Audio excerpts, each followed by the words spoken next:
Hey there, I thought I would show you the way that I collect rainwater out here, and then I distribute it as well. So this is my downspout here. It goes into this little distributor. I bought that on Amazon. It's got a little valve here where I can turn it off and on manually. They do have some that are a little more automatic, but I decided I would rather go manual and see how it goes, and if I want to upgrade later, I can. It's got a short length of pretty heavy duty hose. I despise cheap hoses. I'd rather buy one every 10 years than 10 in that same time period. But anyway, it goes into some rain barrels. I purchased these. These are drinking water quality. I don't know that matters, but I got them from a local place that I think I paid about $45 or $55 each for them. They came with this nice top that actually has a metal ring that I don't have on it right now. I created those holes so the water comes in from the downspout into here, and then I've got a little overflow here that connects and it sends it down to there. I also have another external one that I send stuff out to. Up to that point, that's a pretty standard rain barrel setup like you'd see anywhere else. The difference is, if you notice what I'm lacking, or appear to be lacking, there's no valve or little hose bib kind of attachment there, because I don't do the gravity fed thing for mainly probably patience-based reasons. So what I do, this hose here, so you can see it goes in through one of these holes here. It's actually the tube that draws the water out of here into a pump that I bought. I'm gonna switch angles here. All right, so I'm down below where I was before. So that tube there takes the water out of there, and it's sucked into, follow the white hose, into this pump I got. Ordered this on Amazon as well. It's again a little heavier duty. You got to understand, I used to work on a research farm, and so I like to cosplay still being legit. So it goes in through here, fills up this little thing here, and then you can see it says discharge. That goes out to this blue hose, another section of blue hose, which goes in here.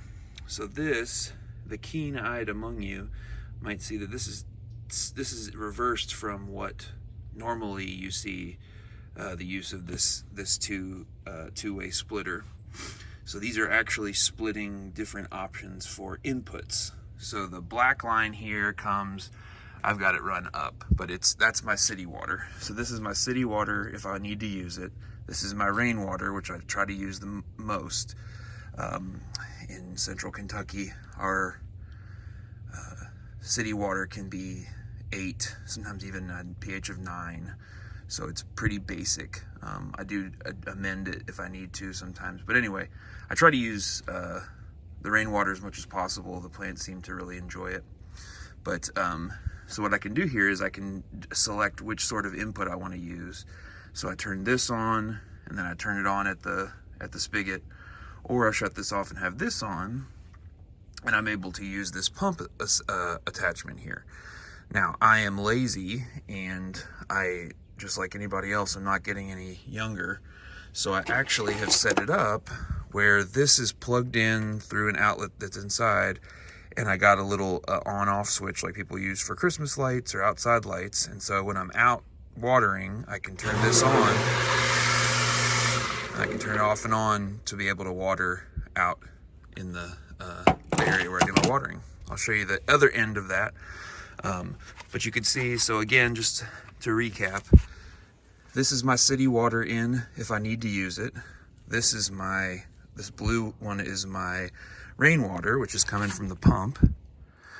And that goes out to the same, just one single watering line, which follows the edge of my patio. You know, as fun as this is, over the lawn chairs and through the woods. And it goes out to here.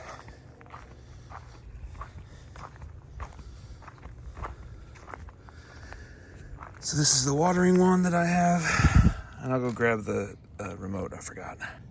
So I'm out about, I don't know, 30 or 40 feet from where the pump is, and click here, the pump is on. I don't know if you heard that or not. And then I've got this watering wand, and you can see it gives me about the same pressure as the hose. This is rainwater getting pumped out of my barrels. So I really like that.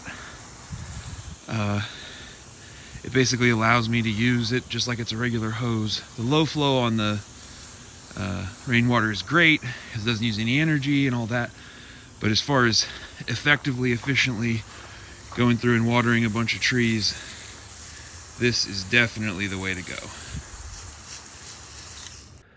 So the rain barrels, I think, were about 45 bucks each.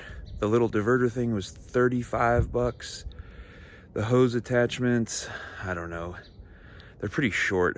I want to say they were $10 to $20 each for like a heavy duty hose.